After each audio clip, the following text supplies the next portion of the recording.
your state representative. Here you've got a good one in Pinellas. I can attest to that. It's been fun. I've been here all day. I've been all over your county, and this is day one of a 12-day tour all across Florida on the issues of criminal justice. So if you followed it today, if you saw early, we unveiled, in our view, some pretty big, bold, progressive ideas when it comes to the future of criminal justice reform in the state of Florida. And if you know anything about me, we got some good candidates in this primary. We'll be fighting hard throughout this summer. But the argument I make for my candidacy is that we need fresh ideas. We need new candidates. This is a party that has lost 21 of 25 statewide elections since 2000. The last time we won this race, I was a freshman in high school. That's a long time ago.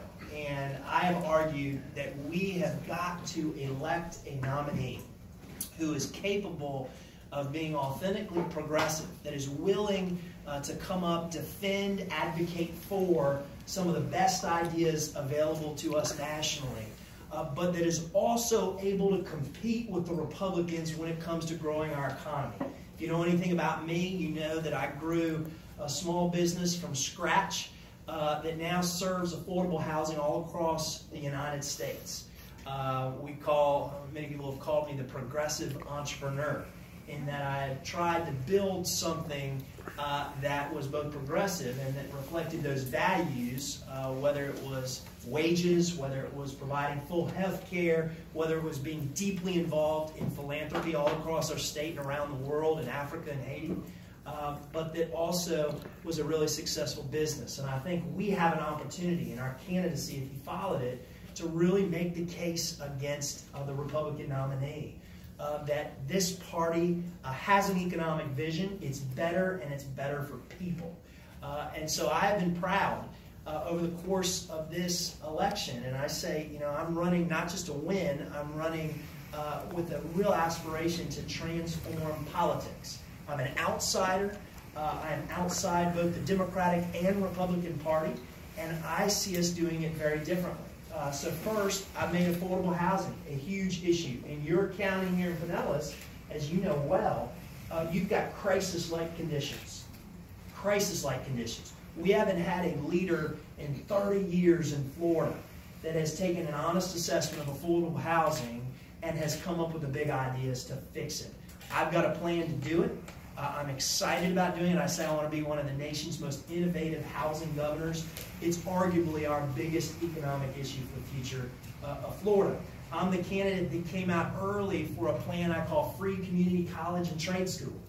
We've got an economy in Florida that in many ways is back of the pack, where 1 out of every 2 jobs, as you know well, pays less than $15 an hour.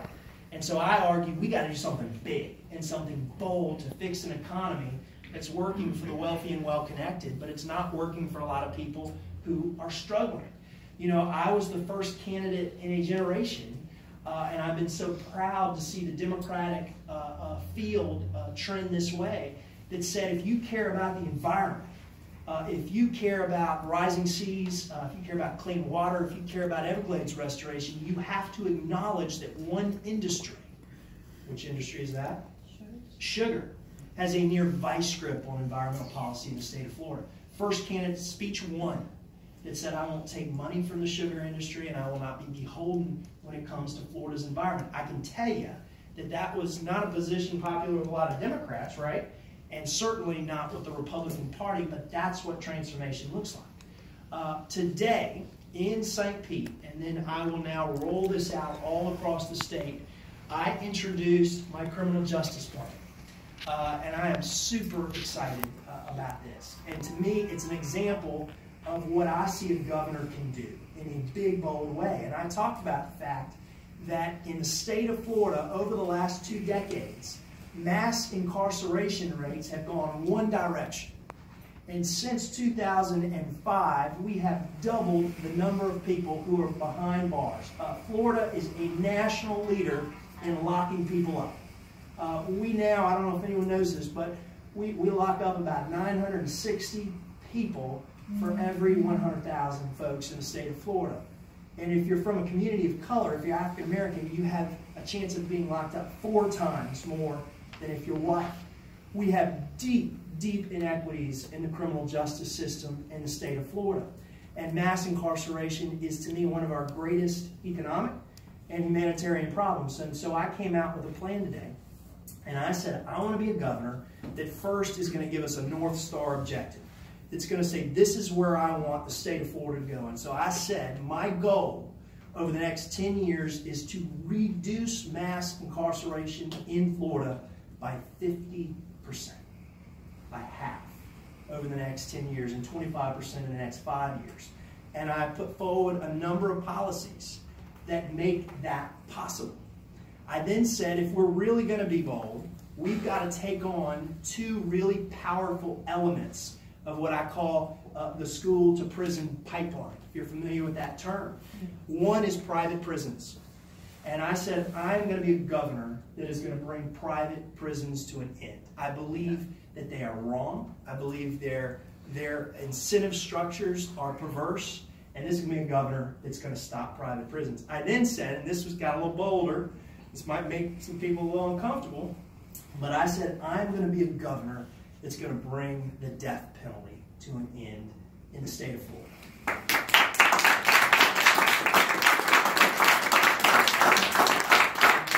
As Democrats, we're not all there, just like we weren't all there with sugar. But I believe I have an ability and a voice to convince folks across this state that the death penalty is wrong. It's been disproportionately used against communities of color. We, again, lead the nation in exonerating people from death row, meaning we get it wrong more than anywhere else in the country, here in Florida.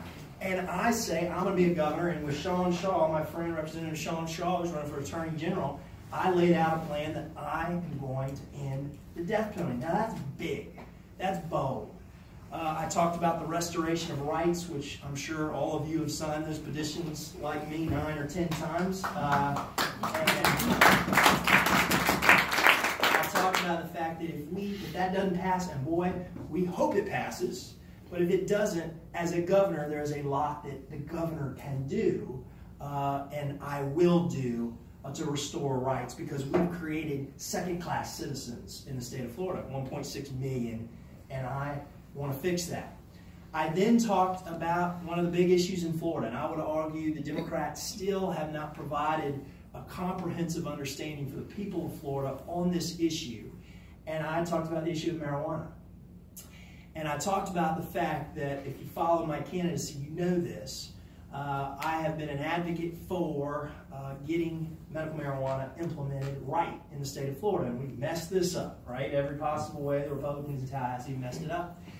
But I acknowledged, and then I put out a plan, and I said I had been grappling with the issue of marijuana. I've been grappling with it because as I've come to understand this issue, it concerns me greatly that in a place like Pinellas County, we incarcerate 6 times as many people if the color of your skin is black for marijuana possession as we do white. We have a series of laws around the state of Florida that, in my view, are very, very unfair. And in my view, I believe, and I've come to the position, that it is wrong to be locking up nonviolent folks, changing their life story, changing their future and their careers and their track record because they used marijuana when they were 19, 20, or 22 years old. And so I came out and I said, I have now taken the position that as Florida's next governor, I believe we should legalize it, we should tax it, and we should invest it in building a different pipeline. And so what I rolled out is between the savings from mass incarceration and the legalization of marijuana, I believe conservatively we can create about another $1 billion that could be invested in the types of things that you and I care about, whether it's free community college, whether it's public education, whether it's children's welfare services, or whether it's a justice system that all too often still gets it wrong.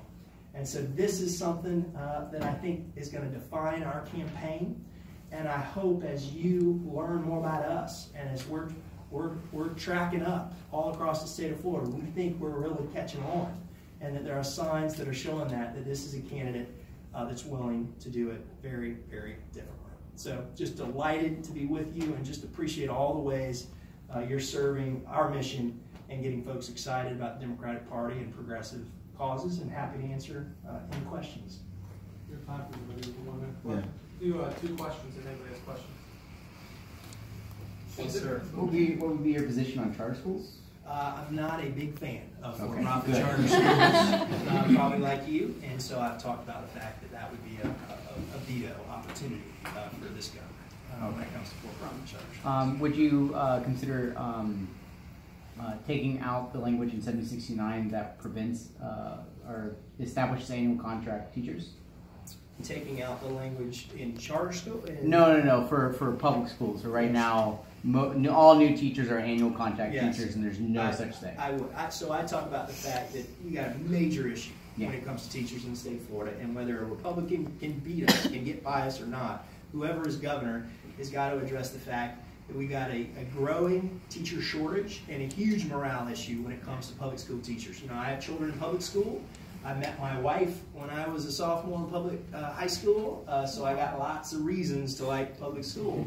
And so one of my first jobs, and that's why this marijuana and the mass incarceration connects to public school. So what are we going to be investing in? Who are we going to be paying more to? What are the institutions, and public education and teachers are each part of that. Absolutely, thank you. You described yourself as an outsider of the Democratic Party. I was wondering if you could elaborate on that. Sure. Well, very, very basically, I haven't been a part of the political establishment in Tallahassee.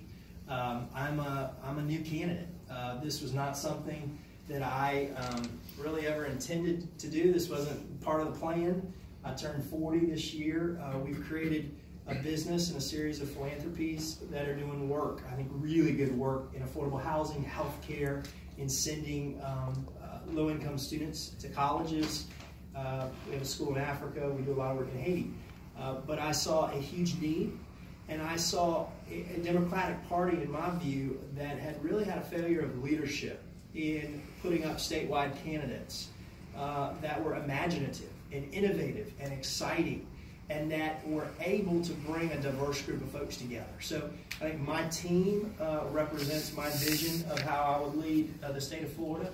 It's diverse, it's dynamic, it's across the state, and I think we offer something very, very different to the Democratic Party. We'll see if they want it or not. Thank you so much. Thank you.